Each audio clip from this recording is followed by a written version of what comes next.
Sabemos que anualmente a indústria militar lança novos aviões de guerra para manterem seus equipamentos atualizados com tecnologia de ponta, alguns com equipamentos extraordinários que chegam a parecer mentira. Mas nem todos esses protótipos de avião chegam ao nosso conhecimento, e quando chegam, alguns demoram muitos anos. Um deles que vamos falar hoje é sobre o projeto 1794, onde o exército americano tentou construir um disco voador. Quais são os 4 cantos da Terra? Os kamikazes usavam capacete. Por que os gatos ronram? O cheiro ruim pode matar? Qual o time de futebol mais antigo do Brasil? Os peixes sentem sede? Por que ficamos vermelhos de vergonha? Por que o sal derrete as lesmas? O riso é contagioso? Por que temos soluço? O que é um buraco negro? Me conta aí.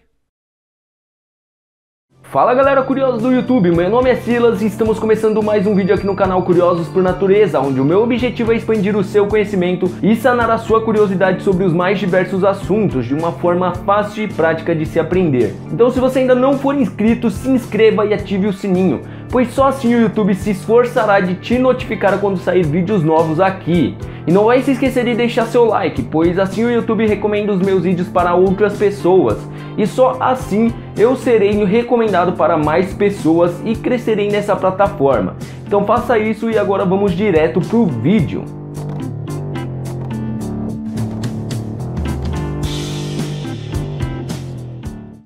Em plena Guerra Fria, os americanos se viravam para bancar um protótipo de aeronave que pudesse levantar voo na vertical e tivesse um formato circular muito semelhante aos discos voadores avistados pelas pessoas na época. Tudo para se manterem superior aos seus inimigos durante a corrida armamentista. O intuito dessa invenção não era apenas recriar um meio de transporte semelhante aos dos alienígenas, mas ele tinha bastante pontos positivos para caso acontecesse uma nova guerra, visto que o avião não precisaria de uma pista para levantar voo, podendo decolar até mesmo entre os escombros para interceptar bombardeiros soviéticos de longo alcance, ainda mais em um momento de grandes tensões entre a União Soviética e os Estados Unidos.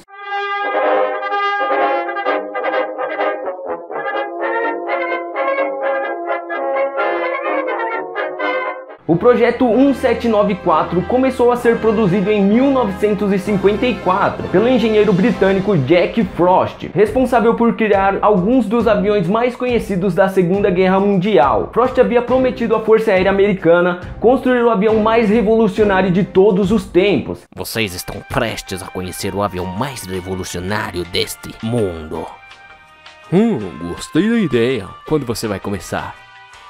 Que seria capaz de decolar na vertical, quebrar a barreira do som, manobrar tão bem quanto um helicóptero e que ainda pudesse voar para trás ou para os lados com a mesma velocidade que ia para a frente. Tudo isso com uma forma circular, em um período sem muitas tecnologias. Trabalhando para a Avro, no Canadá, Frost desenvolveu um conceito de motor a jato centrífugo que poderia ser muito bem usado no projeto. Após criar alguns protótipos que interessaram e muito a Força Aérea Americana, a Avro foi contratada para criar uma aeronave supersônica, que culminaria no projeto final nomeado de Avrocar, Project 1794. Com 117 páginas, o design de Frost foi detalhado em um relatório desenterrado pelo NDC. O projeto inicial utilizava um sistema central de turbina, chamado de turborotor, que era acionado por 6 motores turbojatos. A turbina central servia para sugar o ar e redirecioná-lo através do corpo da aeronave, o expelindo por exaustores distribuídos ao longo da circunferência do disco de alumínio em direção ao solo, para fazer com que a aeronave pairasse sobre o solo. Os engenheiros previram que as 20.000 libras de empuxo produzidas pelos motores distribuídos pela circunferência da nave poderiam produzir uma poderosa almofada de decolagem capaz de sustentar facilmente a aeronave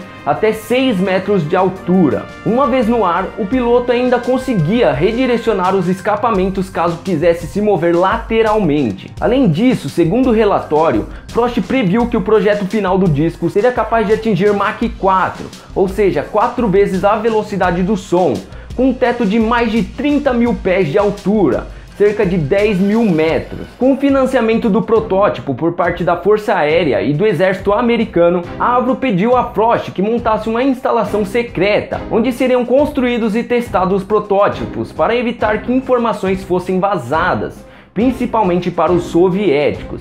E de fato eles estavam certos em manter o projeto mais secreto possível, tanto que uma nota emitida pelo então major da KGB, na época chamado de Vassili Mitrokhin, confirmou a presença de um espião que operou nas instalações da Avro em busca de informações sobre o programa Avro Ahol, outro protótipo de avião produzido pela Avro, mas acabou sendo interceptado pela Polícia Real Montada do Canadá, que apesar de ter descobrido a identidade do espião, nunca divulgou seu nome.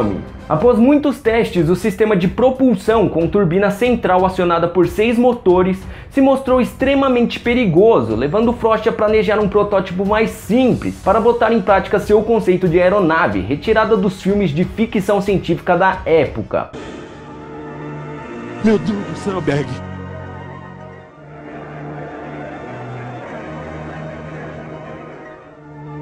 E com isso, alguns anos depois, em 1959, surgiu um protótipo de aeronave em tamanho reduzido, medindo 5,5 metros e pesando 2.500 quilos, com apenas 3 motores turbojatos. Foi feito especialmente para testes. Os testes com a miniatura de disco voador ocorreram em um terreno baldio entre 2 edifícios da Avro. Sob o controle do Avrocar estava o aviador Spud, homenageado pela Cruz da Aviação Britânica, em distinção na Segunda Guerra Mundial. Mesmo Spud sendo um ótimo piloto, reconhecido e até condecorado, o protótipo de disco voador em tamanho reduzido não se mostrou um projeto tão consistente, e muito menos chegou perto do que os criadores esperavam, conseguindo se manter apenas 1 metro sobre o chão e sem nenhuma estabilidade. No relatório, o Avrocar foi comparado com um touro de rodeio, se mantendo por segundos estável, mas logo em seguida desestabilizando novamente, ao ponto da aeronave cair, fazendo com que Spud abortasse o voo, deixando os pesquisadores desanimados pelo resto do dia. E apesar dos testes terem sido um verdadeiro fracasso, tanto a Avro quanto o Frost não desistiram da ideia, testando novos métodos, colocando motores maiores, bicos modelados, spoilers, para tentarem alcançar a estabilidade no ar, e com isso obter sucesso com o voo. Mas nada disso funcionou. O Avrocar nunca viajou mais rápido do que 55 km por hora,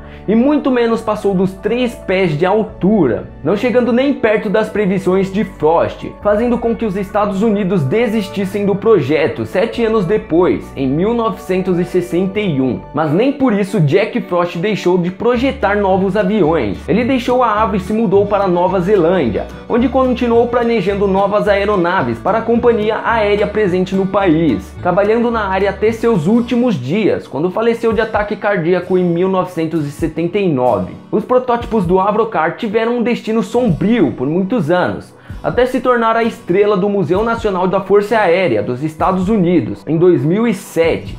6 anos após seu relatório ser desclassificado, perdendo o status de secreto. Se descobrissem uma forma eficiente de mantê-lo estabilizado, sua forma simétrica ofereceria benefícios, pois em teoria ele conseguiria voar facilmente para ambas direções, sem muita dificuldade, segundo Russell Lee, curador do Museu do Ar e do Espaço do Instituto Smithsonian em Washington. E realmente Frost estava motivado a idealizar seu projeto, tanto que após uma reunião feita para angariar fundos para a pesquisa do helicóptero UH-1 no final dos anos 50, o então general do exército fez uma observação, dizendo que o UH-1 seria o último helicóptero que o exército compraria, que seriam posteriormente substituídos pelo Avrocar.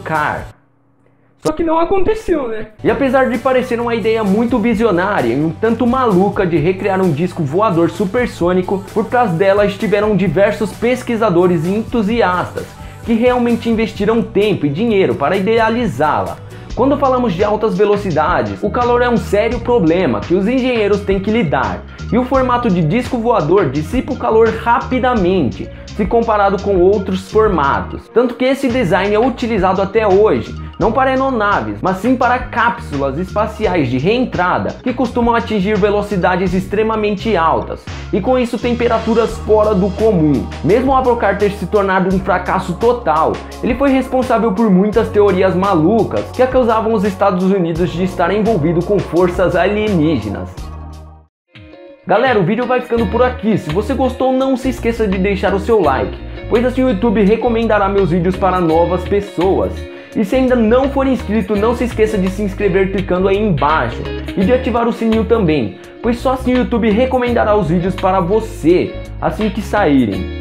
Aqui do lado estarão aparecendo outros 2 vídeos que você pode estar clicando e assistindo. Basta clicar e assistir. Então obrigado por me acompanhar e fui!